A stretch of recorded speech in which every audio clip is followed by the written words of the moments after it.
this December 7th through 9th. Check out the EdUp Experience podcast live and in person in Doha, Qatar for the World Innovation Summit on Education. We will be documenting the ideas and innovations from today's most influential global education leaders. Check them out at wise-qatar.org and follow the EdUp Experience podcast for more information. Yay! Welcome back, everybody. It's your time to ed up on the EdUp Experience podcast, where we make education your business. Dr. Joe Salustio here with you today with a special, and I mean special episode of the EdUp Experience that it took a little while to get it scheduled because of the time difference, hint, hint, but we did it thanks to the operations team to get all of this together. We're going to be talking about the World Innovation Summit for Education today, better known as the WISE conference that's taking place in Doha, Qatar, December 7th through 9th, where, as you know, if you've been listening to the EdUp Experience, Elvin and I in the EdUp Experience podcast will be recording live. It's a 15-and-a-half-hour flight for me to get there, but I've never been more excited to take a 15-and-a-half-hour flight, I don't think, in my life. The reason why this episode is so special is because I have two special guests with me, and I'm going to bring them in now. Here they come. First, we have Natalie Magnus. She's a WISE 2021 Young Curator and Fellow. Natalie, how are you? I'm doing good, thank you. I'm so excited that you're here. Are you excited to be here, Natalie? I am over the moon to be here, and I'm so excited for the conversation we'll be having today. You are, just very quickly, I was doing, we're connected on LinkedIn, Natalie, and when you popped on this podcast, I said that I felt like I'd probably be working for you soon. Your background is incredible. All the things that you're doing, how do you take on so much stuff and do it so well? No, I wouldn't say I do it that well. It's just that there's so many things that I'm really passionate about, and I just hope that through a bit of work here and there, I could possibly make a contribution to those things. Well, you're doing some amazing things, and I appreciate how much energy you have, so thank you for being here. And then we have another amazing guest with us. He's an important one, ladies and gentlemen. His name is Stavros Yiannouka, and he's CEO at the World Innovation Summit for Education, better known as WISE. Stavros, how are you?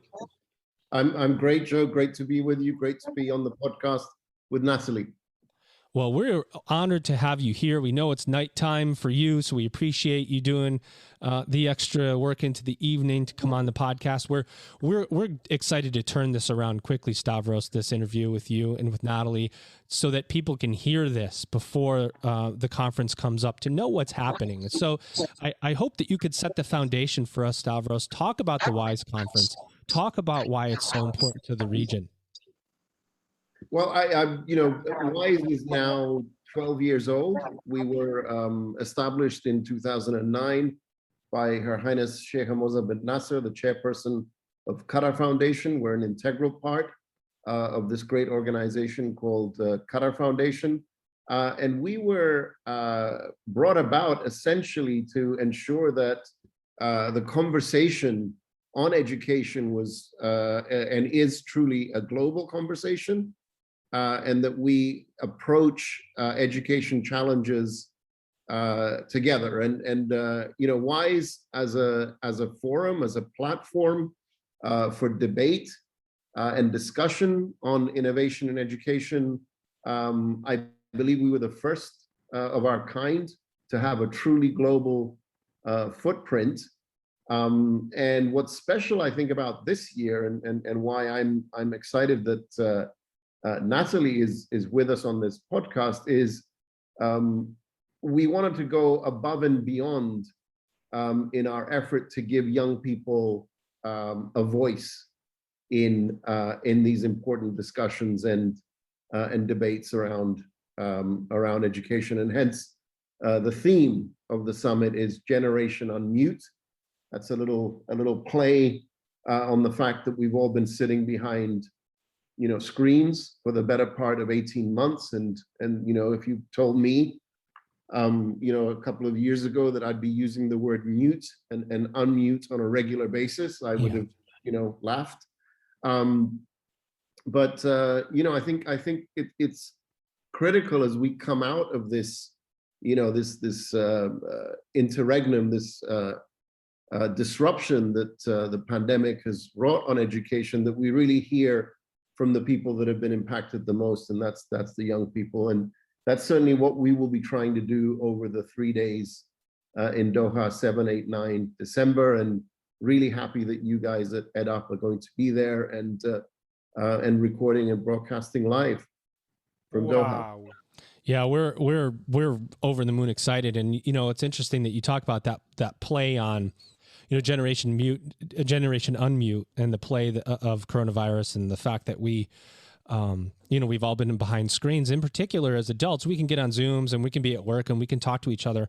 And there is a question of what happened to the voices of our youth. They didn't go to school for a long time. They weren't interacting with their teachers. And there is a little bit of what's happened to this generation of students. Where did they go? What happened to them? What were the consequences? Have they come back into the education system? I know here in the States, Stavros, there was talk during coronavirus where there's tens of thousands of students that just had left the K-12 system because they're low income or first gen. And what happens next? How do we get their voices back? And is that what you're hearing across the world? Is that there just is a movement to get the youth voice back involved? Yeah, absolutely. And I think, the first thing we need to do is acknowledge, the extent of the disruption and the extent of the learning loss that's taken place. And as you point out, the fact that, a number of children and young people have actually dropped out of the system because of what's happened.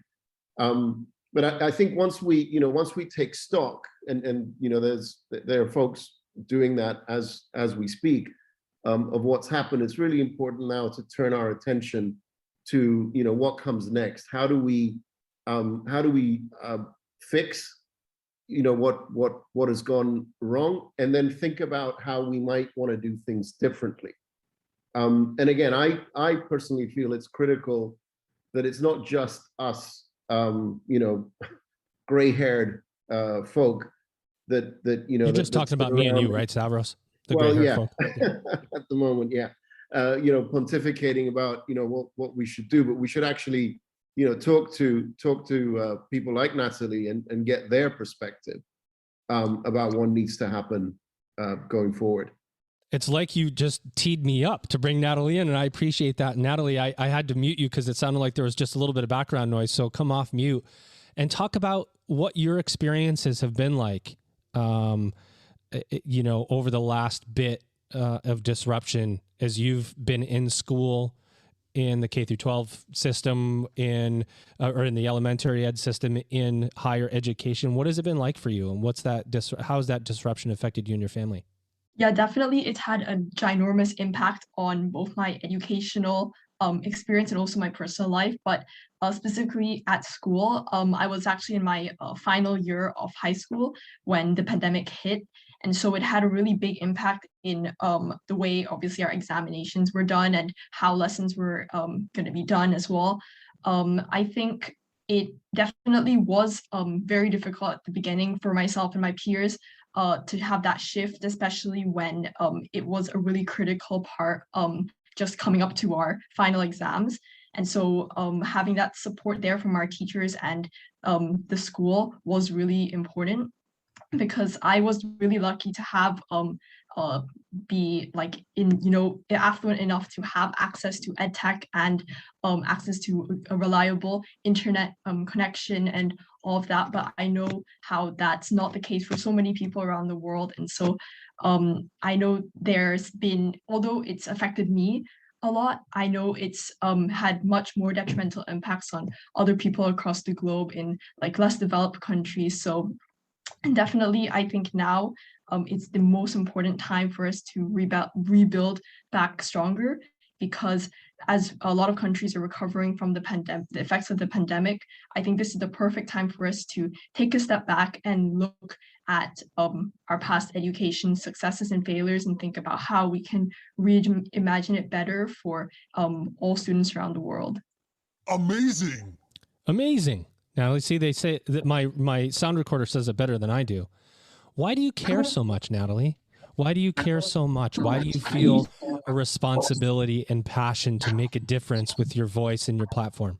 I think it sort of goes down to the fact that how education has played such a big impact in my own personal life, because entering secondary school, I was kind of an unconfident, quite shy student. I really didn't know what I really wanted to do in life, or I wasn't that extroverted or outgoing. But then I realized that through learning and studying and all that, I could sort of find myself. And also in my second year of secondary school, so in year 8 in 2015, I actually got the chance to attend one of Y summits in the 2015, and I got the really lucky opportunity to meet Mrs. Michelle Obama as well. So I think that experience was very formative for me in realizing how powerful education and learning was in helping me find what kind of person I wanted to be. And following that and growing up through my secondary years, I found this fact to only become stronger and more important in my life. And so that's why I think I care about it so much. And also the fact that because I'm so fortunate to have access to such quality education, when I know this isn't the case for so many people. So I think it's my duty to essentially be a voice for the voiceless and use my privilege for the better good. Wow. Well, I have a feeling you're going to be doing lots of this in your life. That's breaking those glass ceilings, Natalie. You're incredible, and your background's incredible. And I'd encourage our audience to follow her on LinkedIn, Natalie Magnus. If you look at her background, Natalie, you're really an impressive young lady, and I really appreciate how much you care. Because I think there isn't as much caring in the world as there needs to be. And Stavros, I'm going to shift to you just for a second. And I ask you, how much of what's going to happen at WISE is going to be focused on the dialogue that we need to have about change, about the future, about human skills that have seemed to have evaporated from us in a global context over time, as disruption has taken place? We've just seen kind of a lack of these, I don't know, our ability to dialogue with each other, respect each other, differences, respect the global context. How much will WISE focus on our ability to be together and collaborate? I would hope, a significant amount, because it kind of underpins our DNA, if you will, our reason for being as WISE, is to bring together a global community of stakeholders from exceedingly diverse backgrounds. And I'm really glad that Natalie mentioned 2015 and her experience in getting the opportunity to meet Michelle Obama at WISE. And that's exactly the kind of platform that we aspire to be, where Natalie, I'm guessing at that point you were a middle schooler, and you got the opportunity to meet the First Lady of the United States at a platform dedicated to innovation education. So WISE may have been conceived in the past as the kind of Davos of education, but I think we've moved well beyond that, where we now see ourselves very much as an inclusive platform, where we want to bring together young people, people from the policy world, people from business, of course the educators, of course the opinion leaders, but we also want to hear what folks in the field, folks in the classroom, whether they're teachers or learners, have to say, about the important issues that face us. So, I hope, Joe, that and I'd love to get your perspective, when you're here, as to whether we're succeeding or not. But we do want to foster that dialogue, that exchange of views. And yeah, we don't always have to agree. And again, one of the things we're trying to do is actually encourage civil discourse around difficult issues. that face us in the in the education space. It's that civil discourse that creates solutions to problems. And it's a critical component of what we do as educators. And Natalie, I want to shift over to you, and I want to talk to you about Youth Studio and what the preparation process of Youth Studio looks like, and how you're working through that with your fellow youth fellows. Sure, of course. So, just a bit, I guess, on the Youth Studio itself before I delve into what our process for creating it was, is that this is a new addition to the Y Summit that focuses on youth voices and specifically has a panel of young curators to put together this series of sessions which focus specifically on what we want, what issues we want to be brought to the forefront and the global conversation. So I guess we sort of just began with the usual onboarding. We learned who the other curators were, and on a personal level, because I think for good collaboration and teamwork, you need to know people and as humans in order to draw on each other's strengths and weaknesses in order to create the best possible outcome. So then we spoke a bit about the Youth Studio itself and explored why we were creating this. And like we mentioned earlier, the need for it now is so critical because with so many nations around the world recovering from the pandemic, this is the perfect time for us to reimagine education as an alternative and how we can better that for the future. And then we sort of went into the process of brainstorming topics that we wanted to address. And I think this was one of my most favorite parts of the process because everyone brought something new and different to the table, and everything from education in relation to like the climate crisis, ed tech, employability for the future, education and mental health, etc. But it was also one of the hardest parts because the curating process meant that we had to, of course, cut out a few things or merge some, and unfortunately decide not to include some things because, of course, we don't have all the time in the world and space in the world. But then it all just went down, I guess, to prioritizing and realizing what do we really want people to be talking about now, and that was essentially not on the table previously. And so we ended up with a really good list of topics and ideas. And then I guess the next step was deciding who from the committee was going to basically address and moderate each one and bring in speakers for that. And so here's where we sort of played to what each of our strengths and weaknesses were. So some of us were more interested in other topics than others. So that's where we really took advantage of that. And so for me, I wanted to explore specifically the intersections between youth change making and education systems, and how our current traditional school systems could be better reimagined to support youth who were passionate about creating change in their schools and communities, but were having trouble doing that. And so that's what my session ended up being focused on.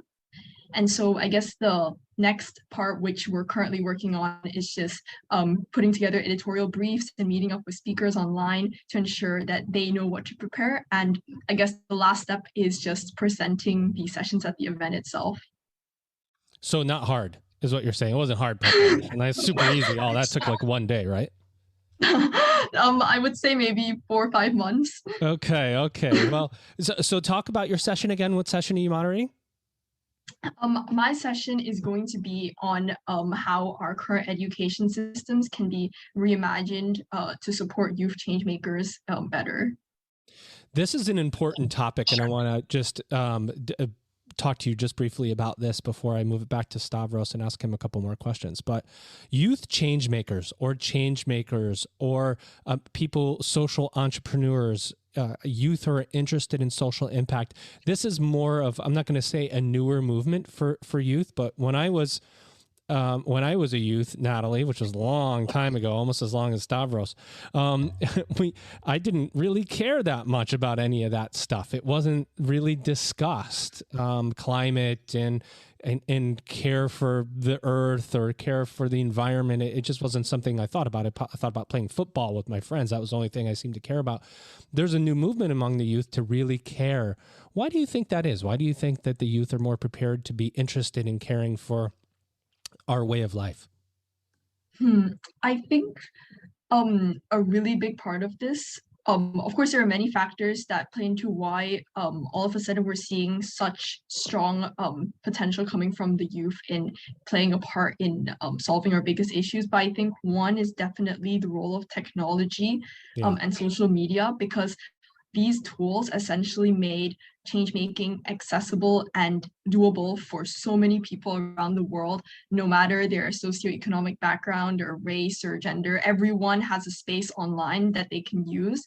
And I think that's where youth could really be mobilized, whether that be in order to create change in person physically, for instance, organizing protests and movements on the streets, or whether that be online through digital activism. But I think technology is definitely a really big factor. You are right on, right? Social media, making our issues in the world more accessible to people definitely facilitates more interest. Natalie, I said this like 2 or 3 times. When you finish your schooling and you get out and get a job leading the world, make sure you remember me. I'll come work for you any day. Okay. Thank you so much. Stavros, as you know, you may know, I'm moderating a panel on the value of higher education. With a great group, including Francisco Marmolejo, who's the president of higher education at the Qatar Foundation. And first of all, it's an honor to be moderating this panel. But this is a topic that I think is really near and dear to the hearts of our listener base here at the EdUp Experience, which is primarily higher ed administrators. And there just is this big question of what is the value of higher education? How is it perceived in the world in a global context? How important is this conversation globally about the value of higher ed? I mean, I think it's critical, right? Because on the one hand, there's a very clear correlation between access to higher education and life outcomes for individuals in terms of the kinds of jobs they get and the kind of life they get to have as a consequence of that, right? Right. So you've got increasingly higher education is seen as perhaps the only pathway now available towards getting a good job and having a good life. And so you've got increasing demand for it, and I think in the US you have I guess some serious questions around access, because higher education in the US tends to be private largely, and therefore quite expensive. So you have on the one hand this this trend towards pushing more and more people into it because it's seen as this engine for social mobility. On the other hand, though, you do have the questions being asked: how much of this is really necessary and even desirable, in the sense that are jobs really becoming more complex and therefore requiring a higher level of education, more years of schooling? Or is this really a form of qualifications inflation, meaning, the jobs are what they are, and people are simply competing, for these jobs, and in order for them to stand a better chance of getting the job, they're garnering more and more qualifications in order to qualify to be considered, right? Personally, I think the answer is probably somewhere in between, meaning yes, there are jobs that now require, better, educated individuals to carry them out. But I do also believe that we are in a qualifications arm race, unfortunately. And,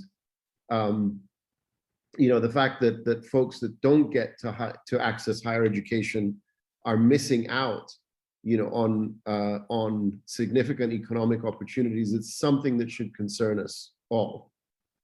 Yeah, what's happening here in the US in particular is this, it's an anti-intellectualism movement that is taking place, where you see, because of the debt, because to your point, that the privatized education system has seen tuitions rise faster than the cost of inflation for many years here in the States. We see big exorbitant tuition amounts in many private universities. It leaves students with a lot of debt. And the movement is, well, you don't need that debt. You'll never recover from that debt. So you don't need an education to go work in technology as a coder for a big technology company. You don't need it. And what that's doing, and the question we have here is what that does to a generation of folks 10, 15 years from now, where because of the qualification inflation, because of the battle for talent, you're going to have just hundreds of thousands of people that are going to be behind because they chose at some level not to go forward with an education. And it's the battle for talent. It's less people available for work that will push those qualifications, will push employers to use those qualifications as a way to screen candidates. So it's really interesting, this thought of you don't need it. And it comes primarily from the technology space we see.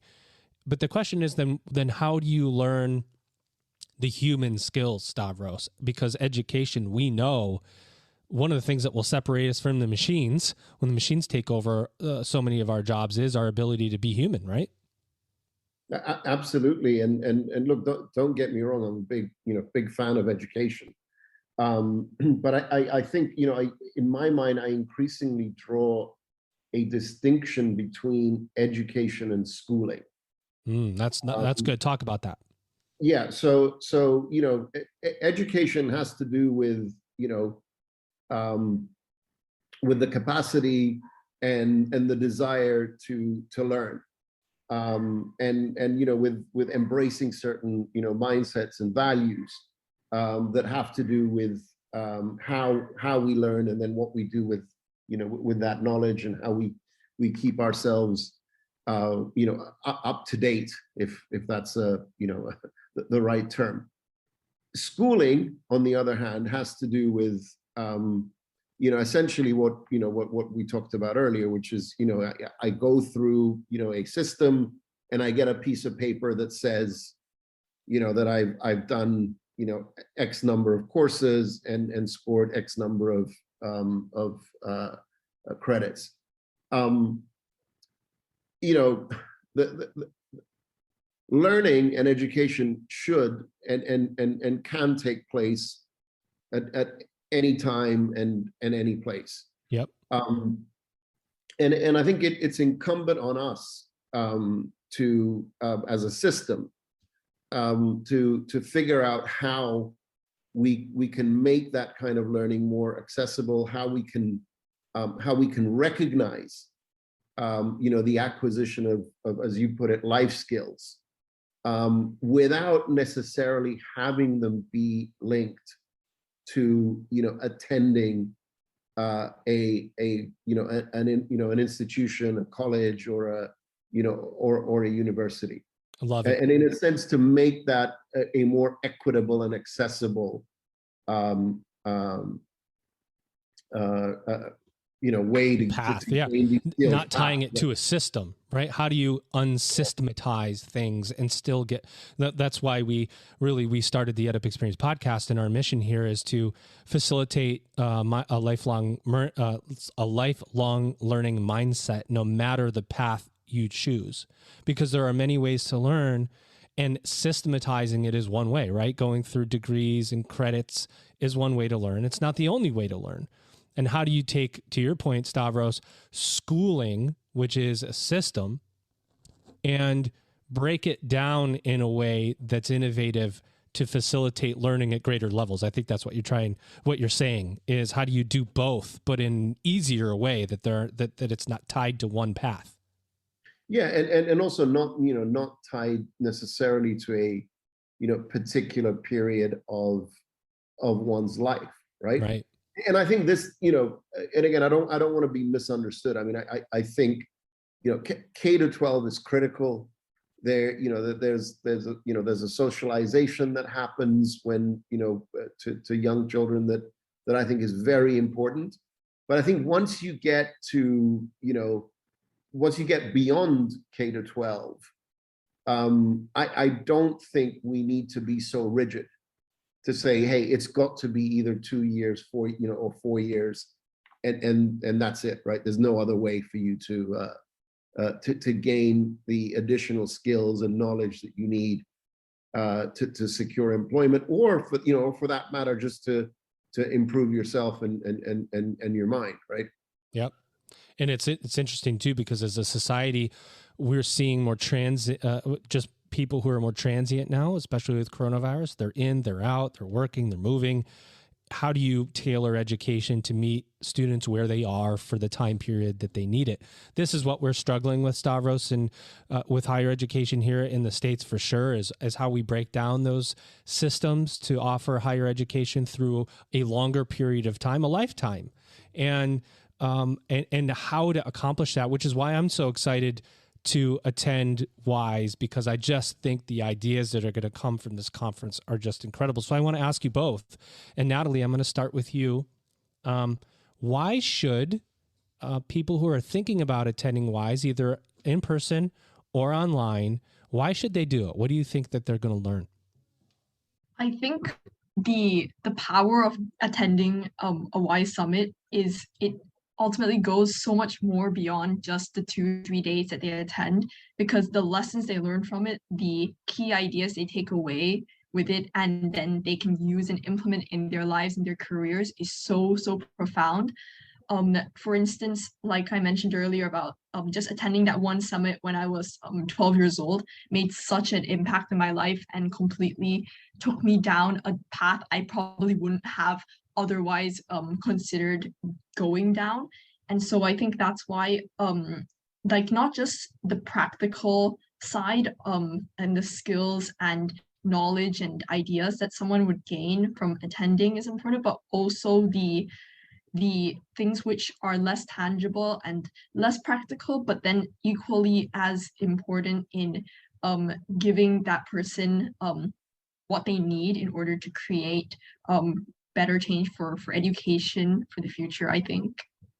Well, you're well-spoken, and I really appreciate what you say, and your personal experience matters so much, Natalie. The fact that you have firsthand youth knowledge of this conference and its benefit to you says a lot about how this conference is organized, and you and your team. I'm sure, Stavros, it takes an incredible amount of effort from your team to put all of these details together for a global conference. What do you want to say about your team? What do you want to say about the conference to our audience, and why they should attend? I just want to build on what Natalie has said, because I think she really hit the nail on the head here in the sense that WISE is really so much more than a 3-day event. We really consider ourselves a global community, and whilst I have an amazing team, and I am incredibly fortunate to have wonderful people and dedicated folks who go above and beyond to put an event together like this.